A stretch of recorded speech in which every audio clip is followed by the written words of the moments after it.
여러분 안녕하세요. 지금 이 시간에는 이제 요한계시록 18장의 마지막 단락에 대해서 말씀을 나누어 보도록 하겠습니다.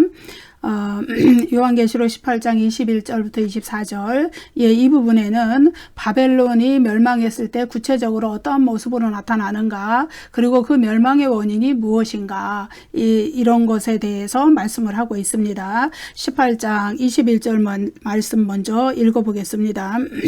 이에 한 힘센 천사가 큰 맷돌 같은 돌을 들어 바다에 던져 이르되, 큰 성 바벨론이 이같이 비참하게 던져져 결코 다시 보이지 아니하리로다.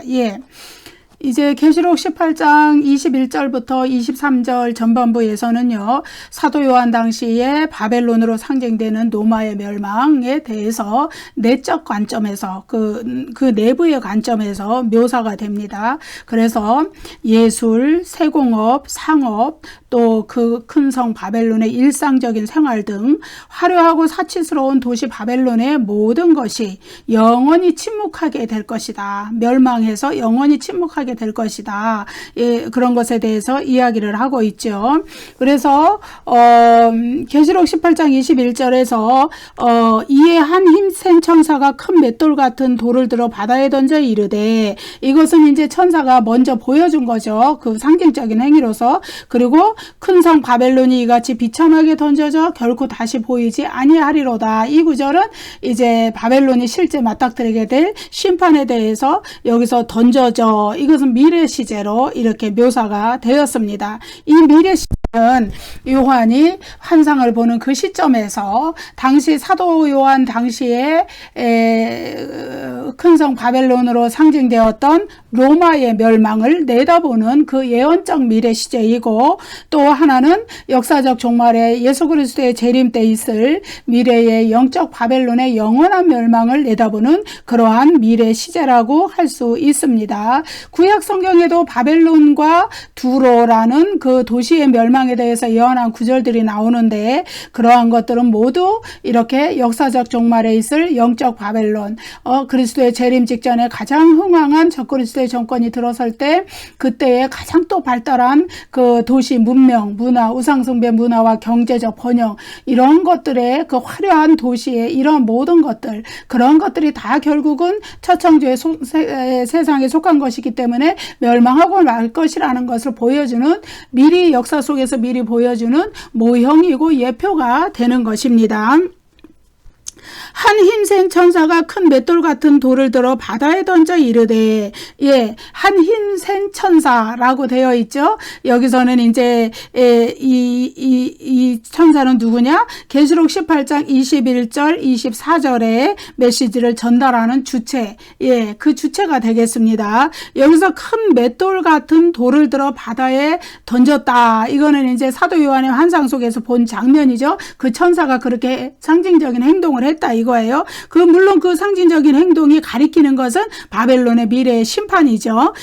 근데 여기에서 같은, 큰 맷돌 같은 돌, 이렇게 표현을 했죠. 헬라어로 호스거든요. 뭐뭐 같은. 이거는 뭐냐 하면은 이제 사도 요한이 묵시적 환상을 보고 표현할 때 나타내는 아주 특유한 어법인데요. 그거는 뭐냐 하면은 사도 요한이 환상 속에서 큰 맷돌 같은 돌을 본 거지, 큰 맷돌 그 자체를 본 것이 아니에요. 그렇기 때문에 이것을 상징으로 해석을 해야 된다는 것이죠. 여기서 들어와 던져, 큰 맷돌 같은 돌을 들어 바다에 던져 이르되, 이렇게 번역된 헬라어 동사는 부정과거 시제인데요. 부정과거 시제는 과거에 이루어진 단정적 사실을 나타내는 것이죠. 그런데 이것을 왜 부정과거 시제로 표현을 했느냐? 그것은 이제 천사가 이제 말로서 메시지를 전하기 전에 그 상징적인 행위를 먼저 보였다는, 과거의 행동으로 보였다는 것을 나타내는 거예요. 그래서 천사는 이 상징적 행위를 통해서 거대한 도시 바벨론으로 상징되는 당시 로마, 그리고 역사적 종말의 영적인 바벨론으로 상징되는 거대한 문명, 문화, 이런 것들의 멸망을 나타내 보여주는 것이죠. 그래서 역사적 종말에 있을 거대한 영적 세력인 영적인 바벨론, 그것도 하나님의 최후의 심판 앞에서 결코 회복되지 못하고 최후의 심판을 거쳐서 종말을 맞이할 것이다, 멸망을 맞이할 것이다 라는 것을 이 천사가 큰 맷돌 같은 돌을 던져서 바다에 던져버리는 그 행위를 통해서 그러한 사실들을, 메시지를 전하기 위하여서 미리 그 행동을 보여줬다는 것이죠. 그래서 그 큰 맷돌 같은 돌이 바다에 던져졌다. 예, 요한계시록에서 이 바다라는 존재는 어떤 악의 존재를 의미해요. 악을 상징하는 존재죠. 그래서 새하늘과 새 땅에는 바다도 다시 있지 않다, 이렇게 계시록 21장 1절에서 표현을 하죠. 예, 그것이 바다에 던져졌다는 것은 더욱 회복할 수 없는, 더 이상 회복할 수 없는 절망을 나타내주는 것이죠. 예, 그래서 이 천사는 먼저 자신이 큰 맷돌 같은 돌을 바다에 던져서 어떤 자기가 전하고자 하는 메시지를 표현한 후에, 그 다음에 이제 메시지로서 큰 성 바벨론이 이같이 비참하게 던져져 결코 다시 보이지 아니하리로다. 큰 맷돌 같은 돌이 바다에 던져졌으니까 그 넓은 망망대해 바다에서 아무리 큰 맷돌 같은 돌이라도 그것을 찾을 길이 없잖아요. 그런 마찬가지로 큰 성 바벨론도 그렇게 비참하게 결국은 멸망하고 말 것이다, 다시는 보이지 아니하리로다, 이런 메시지를 전하는 것이죠. 그래서 그것은 완벽하고 결정적이고 회복할 수 없는 바벨론의 영원한 멸망, 완전한 멸망을 나타내주는 그런 표현들이죠. 예. 그래서 이제 큰 맷돌 같은 돌을 들어 바다에 던진 것이 천사의 어떤 바벨론의 멸망을 나타내는 상징적인 행위라면, 큰 성 바벨론이 비참하게 던져져서 무너지고 멸망되는 것은 실제적인 미래에 당할 바벨론이 실제에 당할 심판을 나타내 주는 것이죠. 여기서 비참하게 던져져, 예, 비참하게, 예, 이것을 언급하는 큰 성 바벨론이 비참하게 멸망한다는 것을 나타내는 구절이 있었죠. 앞 구절에서 17장 16절에서 거기에 뭐라 그랬느냐? 내가 본 바 이 열불과 짐승은 음녀를 미워하여 망하게 하고 벌거벗게 하고 그의 살을 먹고 불로 아주 사르리라. 이거는 뭐냐 하면 역사적 종말에 적그리스도의 정권이 재림하신 그리스도와 아마겟돈 전쟁을 치르기 전에, 그리고 성도들을 총 결집해서 공격해서 성도들을 곡과 마곡의 전쟁을 일으켜서 성도들을 아주 총 공격하기 이전에 바벨론에게 먼저 공격할 것을, 자신들이 배후 세력이 되어서 일으켜준 그 거대한 문명과 문화, 경제적 번영, 이런 것들을 먼저 파괴하는 악의 자기 파괴 본성이 일어난다 그랬거든요. 그 사건을 일으키는 것입니다. 그래서 큰 성 바벨론이 아주 비참하게 무너진다. 예, 적그리스도 정권에 의해서, 그리고 적그리스도를 따르는 왕이라는 그 추종 세력에 의해서 그 사건을 가리켜요. 그래서 비참하게 큰 성 바벨론이 무너질 것이다, 역사적 종말에. 예. 여기서 결코 다시 보이지 아니하리로다, 이 구절은 큰 성 바벨론이 아주 흔적도 없이 사라진다는 것을 나타내 주는 것이죠. 그런데요, 이 표현이 계시록 18장 21절부터 23절 전반부까지 해서 무려 6번이 나타납니다. 예, 그 6번은 6번이나 반복적으로 나타나면서 큰 성 바벨론이 철저하고 영원하게 돌이킬 수 없는 멸망을 당할 것이다, 그것을 가리켜요. 그런데 계시록 18장 21절에서는 이 멸망에 대해서 일반적인 그리고 전체적인 진술로 다시 보이지 아니하리로다, 이렇게 표현을 해주고, 나머지 9절에서 5번은 어떻게 하느냐, 자세하고 세부적인 묘사로서 결코 다시 보이지 아니하게 될 것을 바벨론이, 예, 그것을 나타내줘요. 그래서 여기에서 결코 다시 보이지 아니하리로다에서 부정어가 무려 3번이나 나왔습니다. 결코, 헬라어로 우예요. 아니다라는, 영어의 not의 뜻이죠. 그 다음에 아니하리로다, 매라는 헬라어. 그 다음에 에티라는 헬라어, 다시. 예, 이런 뜻이거든요. 결코 다시 아니하리로다.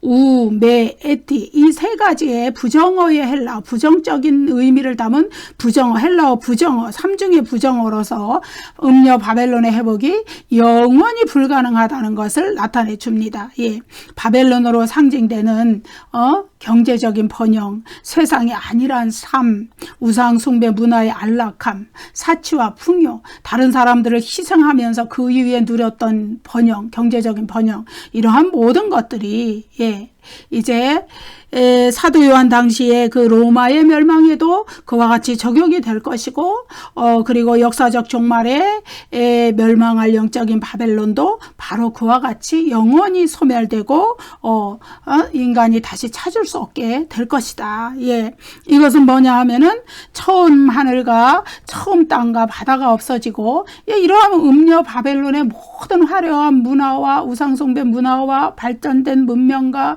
경제적인 풍요와 부요함, 사치 이런 것들은 다 첫 창조의 세상에 속한 것이에요. 그것이 이제는 영원히 소멸되고, 이제 하나님이 준비하시는 새 하늘과 새 땅이 열릴 것이기 때문에 음녀 바벨론에 속했던 이 화려한 문명과 경제적인 풍요함, 그런 것들을 누렸던 안일한 삶, 안락한 삶, 이런 것들은 다시는 찾을 수 없다. 그러나 믿지 않는 불신자들은 불못으로 떨어질 거기 때문에 그들이 누렸던 그러한 것들을 다시는 누리지 못하지만은, 그러나 하나님의 백성들은 이제 새 하늘과 새 땅, 영원한 천국, 새 예루살렘 성에서 세상의 그 안락한 삶, 경제적 풍요와는 비교도 할 수 없는 하나님이 주시는 그런 영원한 평안의 삶을 누리게 될 것이라는 것이죠.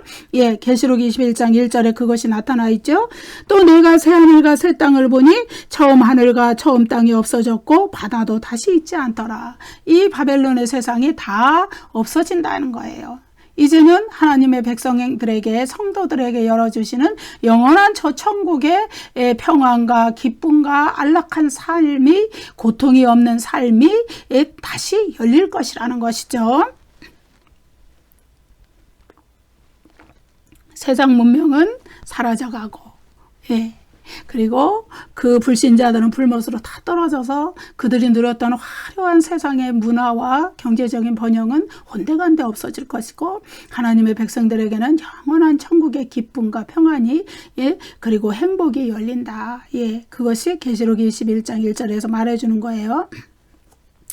자, 18장 22절부터 23절 전반부에서는 바벨론의 영원한 멸망에 대한 세부적인 해석들이 나와요. 18장 21절에서는 천사는 바벨론의 멸망에 대한 상징적인 행위를 먼저 환상으로 보여줬죠. 그거는 뭐냐면은 큰 맷돌 같은 돌을 던져서 바다에 던지는 그런 행위를 통해서 보여줬어요. 그리고 그 행위가 무엇을 의미하는지 메시지를 가르쳐줬는데, 그것은 21장 1절에서 전체적이고 일반적인 메시지로 큰 성 바벨론이 이같이 비참하게 던져져 결코 다시 보이지 아니하리로다, 이런 메시지를 주었어요. 그런데 22절 23절에는 그 상징적인 행위, 큰 맷돌을 같은 돌을 들어서 바다에 던지는 그 상징적인 행위가 무엇을 가리키는가, 세부적인 묘사, 세부적인 해석을 이 천사가 또 보여주는 거예요. 그것은 바벨론이 멸망한 결과로 바벨론이 맞이하게 될 그 운명, 궁극적인 운명, 그것에 대한 세부적인 묘사죠. 이 세부적인 묘사의 특징은 박해자로 군림했던 큰 성 바벨론이 성도들에게 저지른 죄의 방식, 그것에 따라서 처벌을 받게 되는 동해 복수법의 원리, 행한 대로 갚아주겠다. 하나님이 성도들을 괴롭힌 만큼, 박해한 만큼 큰 성 바벨론에게 하나님이 갚아주신다는 그 원리에 따라서 이것이 적용이 됩니다. 바벨론의 경제 제도는 동업조합인 길드의 수호신 숭배, 우상 숭배, 이방신 숭배를 받아들이지 않는, 그리고 황제 숭배를 받아들이지 않는 그리스도인들을 길드에서 배제시키는 방법을 통해서 그들이 경제활동에 참여하지 못하게 함으로써 그들을 박해하는 그런 방법이었어요.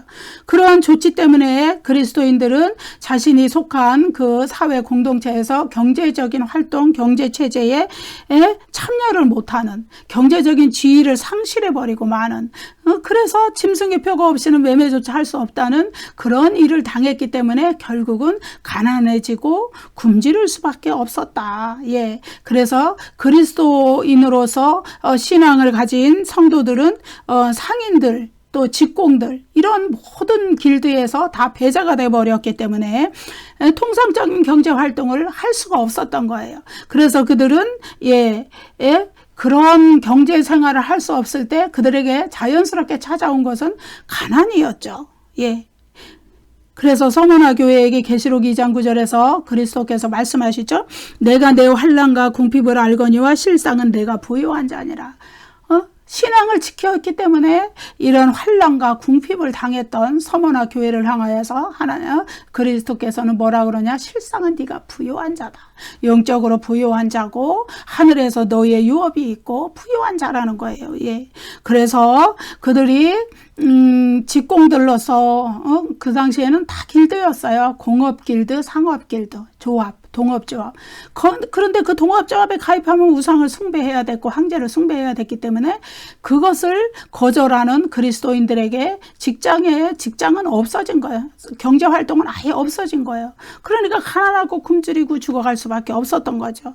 그들은 그 경제생활을 할 수 없으니까 그들에게 일상의 즐거움, 먹고 마시고 편안함과 이런 즐거움은 다 없어진 거예요. 오직 가난하고 굶주린 삶만이 남아 있었다는 것이죠. 예. 그러한 방법으로 기독교 박해가 이루어졌는데 이제 하나님은 그런 방식으로 교회 공동체를 진멸하고 박해한 그러한 죄를 바벨론을 완전히 멸망시키는 그것으로 동해복수법으로 갚으실 것이다. 예. 그래서 바벨론이 행한 경제적이고 사회적이고 정치적인 박해로 말미암아서 그리스도인들이 가난해짐으로 말미암아서 빼앗겼던 일상적인 모든 즐거움들, 그것이 이제는 바벨론으로부터 빼앗겨질 것이다. 바벨론으로 대표되는 상징되는 세상 구조, 세상의 경제 질서, 세상의 문화 질서로부터 그러한 일상적인 즐거움이 다 빼앗겨질 것이다. 없어질 것이다. 예. 그래서 그것이 바로 바벨론이 성도들을 박해한 그 방식으로 하나님 앞에 보복을 당하는, 심판을 당하는 방식이라는 거예요. 그래서 계시록 18장 22절부터 23절에서 하나님의 진노의 심판이 임하고 난 후에 큰 성 바벨론에서 결코 다시는 보이지 아니할 것들, 그것들에 대해서 이렇게 세부적으로 묘사해 주고 있어요.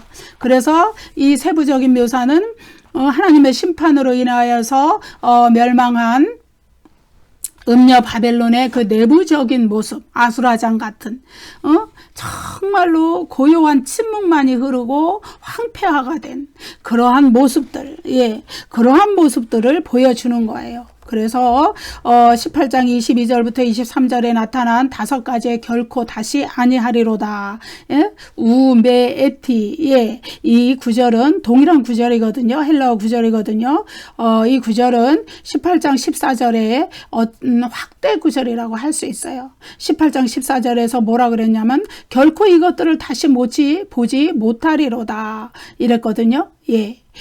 다시 읽어볼게요. 18장 14절. 바벨론아, 내 영혼이 탐하던 과일이 내게서 떠났으며 맛있는 것들과 빛난 것들이 다 없어졌으니 사람들이 결코 이것들을 다시 보지 못하리로다. 예. 바벨론이 누리던 그 풍부하고 화려한 문화와 경제적 번영, 그런 것들이 이제는 다 없어져서 다시는 그것들을 볼 수가 없다. 그 화려하고 풍부한 문화와 경제적인 번영과 사치와 안일하고 안락한 삶과 이런 것들을, 그것들을 이제 여기에서 18장 22절 23절에서는 더 자세하게 상세하게 묘사를 해준다. 그래서 18장 21절에서는 전체적인 묘사를 했었고 그 구절을 다시 읽어보겠습니다. 큰 성 바벨론이 이같이 비참하게 던져져 결코 다시 보이지 아니하리로다. 이렇게 했었고 지금부터 말씀드리는 22절부터 23절까지에서는 그것이 무엇을 의미하는지 그것에 대한 상세하고 구체적인 묘사를 해나간다는 것이죠. 먼저 22절에 보면은 또 검은 곶 하는 자와 풍류하는 자와 퉁소 부는 자와 나팔 부는 자들의 소리가 결코 다시 내 안에서 들리지 아니하고, 예, 여기에도 우메 에티가 있죠. 결코 다시 아니하고, 예, 이런 의미가 있죠. 이거는 바벨론이 음악이 없는 황폐하고 삭막하고 적막한 세상이 될 것을 묘사한 거예요. 그들이 날마다 연회를 열고 풍악을 울리고 춤추며 노래하며 놀았던 그 음악 소리, 그것이 끊어진다는 거예요. 예. 음악은 경제적으로 부유한 자들이 누리는 것이에요. 여러분 먹고 살 것이 없고 가난해서 굶어 죽어가는데 음악이 나오겠어요? 노래가 나오겠어요?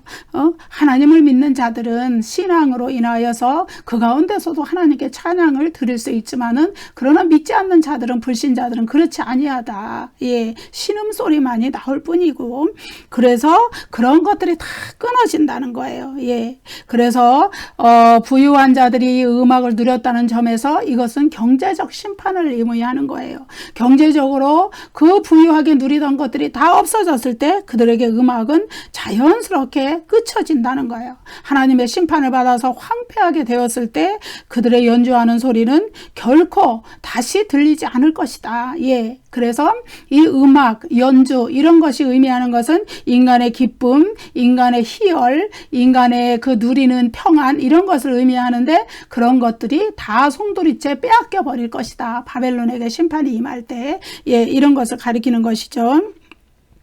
그래서 큰 성 바벨론의 멸망으로 큰 성 바벨론으로부터 검은 곶 하는 자들의 소리를 더 이상 들을 수 없다. 예. 그런데 검은 곶 하는 자들의 소리가 어디에서 흘러나왔느냐? 하늘에서 흘러나왔죠. 계시록 14장 2절에 보면은 구원받은 자들이 부르는 새 노래, 검은 곶 하는 자들의 노래. 그리고 또 15장 2절 4절에서 보면은 짐승의 표를 받지 않고 짐승에게 경배하기를 거부한 자들이 끝까지 믿음으로 승리한 자들이 유리바닷가에 서서 하나님의 검은 갈을 가지고 어린 양의 새 노래를 부르는 장면. 예, 이것이 구원받은 하늘 백성들이 부르는 노래와 검은 곶 연주 소리예요. 음녀 바벨론에게서는 그 검은 곶 하는 소리는 다시 들리지 않는다. 여러분, 하나님의 백성들이 바벨론의 신바벨론 제국이죠. 느부갓네살 왕이 통치하던, 거기에 포로로 흘려갔을 때, 포로로 붙들려 갔을 때 바벨론 사람들이 하나님의 백성들에게 검은 곶 하는 소리로 너희 시온의 노래 중에 하나를 불러달라고 요청했을 때, 그들이 그것을 연주해 주지 않기 위하여서 검은 곶을 버드나무에, 수금이라 그랬죠. 거기에서는 그것이 검은 곶이죠. 그것을 버드나무에 걸었다는 이런 표현이 시편 137편에 나와요. 구원받은 하나님의 백성들은 오직 하나님 앞에서, 어린 양 앞에서 검은 곶 하는 연주를 부르는 것이지 사탄 앞에서 그것을 부르는 것이 아니에요. 예, 마찬가지로 그 바벨론 문명에서 사탄의 권세가 준 그 풍부한 문명을 누리면서 그들이 흥겨워서 검은 곶을 탔었지만은 그것은 끊쳐지고 말 것이다. 결국은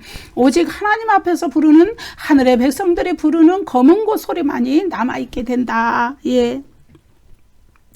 어떠한 세공업자든지 결코 다시 내 안에서 보이지 아니하고, 이 구절은 뭐냐 하면 전문가들이 없어진다는 거예요. 예. 예? 세공업자라는 거는 장인이죠. 생활에 필요한 모든 것을 이렇게 다듬어서 만드는 기술자들이란 말이에요. 예. 그래서 음녀 바벨론은 수입을 통해서 수입한 제품들을 많이 은이든지 보석이든지 또 상필품이든지 심지어 상아를 하도 많이 수입해서 아프리카에 상아가 없어질 정도로 그렇게 됐다. 시리아인가 거기에서 상아가 없어질 정도가 상아 코끼리가 없어질 정도가 되었다는, 그 정도로 사치를 누렸던 이런 모든 것들을 만들고 다듬고 하는 것이 세공업자인데, 세공업자든지 결코 그 바벨론 성 안에서 다시 보이지 않는다. 끊어진다는 거예요.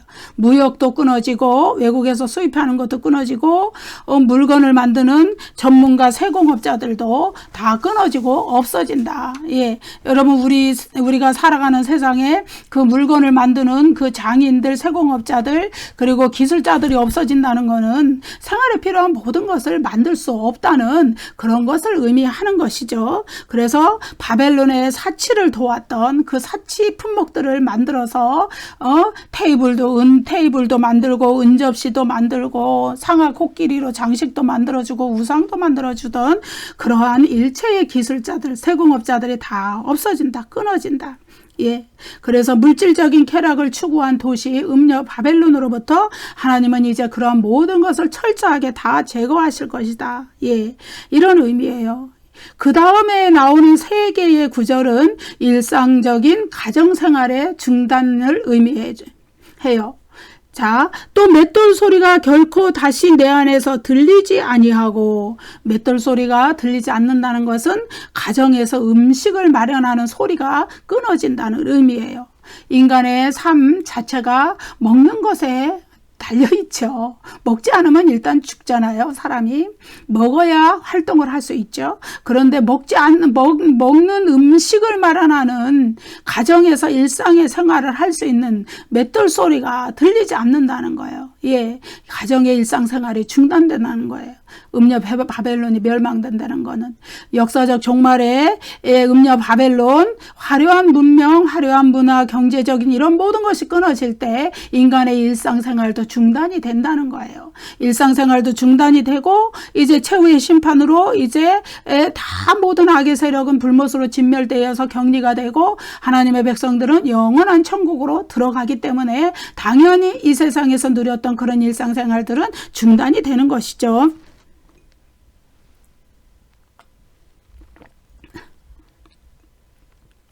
여러분, 우리가 누리는 일상생활과 이 편안함이 언제까지 지속될 것 같지만은, 그러나 마침내 이 세상의 역사적 종말이 오고 그리스도의 재림이 이루어지고 부활이 일어나고 최후의 심판이 일어나고, 그래서 악의 세력이 불못으로 던져질 때, 불신자들이 불못으로 던져지고 성도들은 다 영원한 천국으로 들어가는 새하늘과 새 땅이 열릴 때, 여러분, 그때가 반드시 온다는 것을 이러한 여러 가지 그 표현으로서 나타내 주고 있어요. 요한계시록의 곳곳에 그것이 나타나 있는 것이죠. 자, 23절 읽어보겠습니다. 등불빛이 결코 다시 내 안에서 비치지 아니하고 신랑과 신부의 음성이 결코 다시 내 안에서 들리지 아니하리로다. 예. 등불빛이 결코 다시 내 안에서 비치지 아니하고 칠흑 같은 어두움이 멸망한 바벨론에 깔린다는 것이죠. 예. 여기서 등불빛이라는 것은 역시 가정에서 켜는 작은 등잔불을 의미하죠. 예. 다시 말해서 가정에서 생활하는 데 필요한 빛이 사라진다는 거예요. 낮에는 맷돌 소리를 들려서 음식을 마련해야 되고 밤에는 등불이 어두움을 밝혀야 되는 그것이 평안한 일상생활의 연속을 의미하는데 이제는 하나님의 심판으로 멸망한 바벨론에는 더 이상 그 일상생활의 향기, 삶이 지속되는 그러한 것들이 없어진다는 거예요. 일상의 가정생활이 다 무너진다는 거예요. 그래서 멸망한 하나님의 심판으로 멸망한 바벨론은 더 이상 그런 일상생활이 지속되는 장소가 아니라 귀신의 처소, 각종 더러운 영이 모이는 곳과 각종 더럽고 가증한 새들이 모이는 곳이 된다. 18장 2절에서 말했죠. 바벨론은 그렇게 되어버린다는 거예요. 그래서 하나님의 심판으로 인해서 큰 성 바벨론을 휘황찬란하게 밝혔던 당시에 그 사도 요한 당시에 로마 시내를 밝혔던 그 불빛들은 다 사라지고 다시는 밝힐 수 없다. 마찬가지로 역사적 종말의 영적 음녀 바벨론, 인류의 문명 자체가 멸망할 때 등불, 인류를 비추던 이 휘황찬란한 도시의 불빛들도 다 사라지고 도시는 흑암 속으로 빠져들고 만다는 거예요. 인간이 애착을 가지고 추구하던 모든 것들이 완전히 그리고 영원히 사라지게 되고 이제 오직 영원한 하늘세계만이 열리게 된다는 것이죠. 오늘날 불야성을 이루고 있는 도시의 불빛들도 그리스도의 재림이 이루어지는 날 결국은 다 사라져가는 옛것에 불과한 것이 되고 만다는 거예요. 그것들은 모두 없어져 버리고 말 처음 하늘과 처음 땅에 속한 것이기 때문입니다. 대조적으로 이제 이 첫 창조의 세상이 종결되고 다시 열릴 새 창조의 세상은 새 예루살렘 성은 해와 달의 비침이 쓸데없는 광명한 곳이에요. 그것은 하나님의 영광이 비치고 어린 양이 친히 그 등불이 되시는 곳이기 때문에 어떤 이 인위적인 불빛이 필요가 없는 것이죠. 두 구절을 읽어보겠습니다. 21장 23절. 그 성은, 새 예루살렘 성은 해나 달의 비침이 쓸데없으니 이는 하나님의 영광이 비치고 어린 양의 그 등불이 되심이라. 22장 5절. 다시 밤이 없겠고 등불과 햇빛이 쓸데없으니 이는 주 하나님이 그들에게 비치심이라. 그들이 세세토록 왕노로 타리로다. 하나님이 비치는, 하나님 자체가 빛이 되시는, 어린 양이 등불이 되시는 그 새 예루살렘 성에서 그 하나님과 함께 하나님의 영원한 임재 속에서 그리스도와 함께 영원히 왕노릇하는 그런 성도들의 새롭고 영원한 삶이 펼쳐진다는 거예요. 이 음녀 바벨론의 세상이 종결이 되고, 신랑과 신부의 음성이 결코 다시 내 안에서 들리지 아니하리로다. 이거는 이제 큰 성 바벨론에게 더 이상 미래가 없다는 거예요. 신랑과 신부의 음성이 들리지 않는다는 것은 미래의 번성이 단절된다는 것이죠. 과거의 영화와 사치를 누렸던 바벨론은 이제 하나님의 심판으로 인해서 미래가 단절돼 버려. 이제 끝나는 거예요. 역사적 종말이 올 때에 세속 문명의 지배하에 있던 신랑 신부의 결혼식, 그리고 그것으로 인한 가정생활, 가정의 기쁨, 행복, 이것은 더 이상 이어지지 못한다는 거예요. 음녀 바벨론에 대한 하나님의 심판은 완전한 심판이고 최후의 심판이기 때문에 더 이상 그러한 가정이 이어지지를 못한다. 결혼식도 없고 신랑 신부의 기쁨도 없고 이제 모든 것이 정막 속으로, 침묵 속으로 다 끝이 나고 종결이 되는 것이죠. 우리가 보는 물질 세상이 그렇게 된다는 거예요. 우리가 보는 살아가는 현실의 세상이 그렇게 된다는 거예요. 대조적으로 거룩한 도성 새 예루살렘에서는 어린 양의 혼인잔치가 열리고 어린 양의 아내들이 준비되어서 혼인잔치가 열린다는 것이죠. 거룩한 성 새 예루살렘이 준비된다는 것이죠. 그래서 큰 성 바벨론에 대한 하나님의 최후의 심판으로 인해서 바벨론의 침묵, 죽음, 어두움 이런 것만이 있고 더 이상 어떤 등불도 없고 신랑 신부가 결혼해서 웃는 소리도 없고 하객들의 즐거운 소리도 없고 인간을 즐겁게 하는 어떤 음악 소리도 없고 활발하게 일하는 세공업자의 소리도 끊어지고 가족을 위하여 식사를 준비하는 맷돌 소리도 끊어지고 신랑 신부의 기쁨의 소리와 하객의 즐거워하는 소리, 인간의 노동, 인간이 여가 생활을 즐기고 연애를 열고 인간관계에서 비롯되는 기쁨, 때로는 다툼의 소리, 이런 건 모든 소리가 다 들리지 않고 끊어진다. 역사적 종말에 인간이 누리던 이 세상의 모든 것은 다 끊어진다. 그것이 반드시 온다는 거예요. 창조주이신 하나님은 이 세상을 시작하신 분이시지만은 이 세상을 또 종결 지으실 분이시고 다시 새 창조의 세상을 여실 분이기 때문에 그래요. 보라 내가 만물을 새롭게 하노라. 계시록 21장 5절에서 이렇게 선언하시잖아요. 그 만물을 새롭게 하는 그 작업에 먼저 이 첫 창조의 세상을 종결하시는 그 일이 있어요. 나는 알파와 오메가요 시작과 마침이다. 처음 시작하신 분이 이 세상을 또한 마치실 때가 온다는 거예요. 역사적 종말이 온다는 거예요. 마치 큰 맷돌 같은 돌처럼 바다에 던져진 큰 성 바벨론. 그것은 이제 깊이 바닷속으로 가라앉고 마는 거예요. 우리가 누리는 화려한 문명, 인간이 피와 땀으로 이룩해 놓은 모든 세속의 문명, 문화, 제도, 화려한 경제적 번영, 풍요함, 이런 것들은 역사적 종말이 올 때 마치 처음부터 존재하지 않았던 것처럼 완전히 사라지고 만다는 거예요. 그때가 온다는 거예요.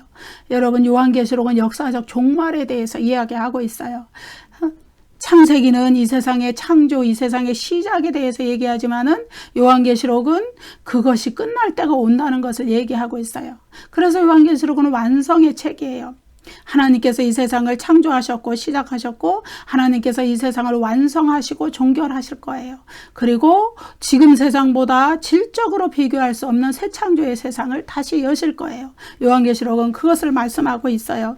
여러분 감사합니다. 그렇게 되는 기준점은 뭐냐? 그리스도의 재림. 그래서 그리스도의 재림이 요한계시록 전체의 핵심 주제가 되는 거예요. 감사합니다. 여러분 다음 시간에 또 뵙겠습니다.